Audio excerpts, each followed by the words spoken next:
¿Acaso estás cansado del desorden en tu pieza? Tenemos un producto para ti. Es la escoba mágica. Sí, señores, sí, esta es realidad. Tú tiras la escoba en tu pieza. ¡Está, señores! La escoba hizo todo. Ordena toda la pieza. Esa es la escoba mágica. Esta escoba también golpea los flaites. ¡Ya, hermano! ¡Te lo así! Ay, ya no me pegué más, por loco, ya no sé shadow, bo. No, ya, sí.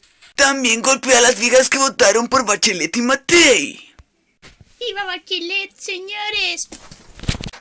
Yo encuentro que tienen que votar por Matei porque nos da un bono de 1.000 millones a la gente de clase alta. Perfecta es esa escoba, simplemente perfecta.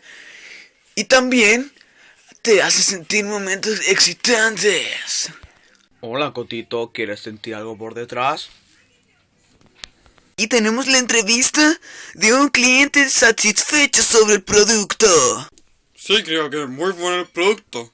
Y diga el mejor del mundo, conchetumare. Bueno, escoba, tranquilízate. Apúrate y te ganarás al flete que golpeamos un rato. Ya, hermano, ya no sé nada, ¿quién dio? Ya, loco, tranquilízate, ya, sí, voy a dejar ni tan loco, que me llegue, chao. Adiós, se despide la escoba mágica.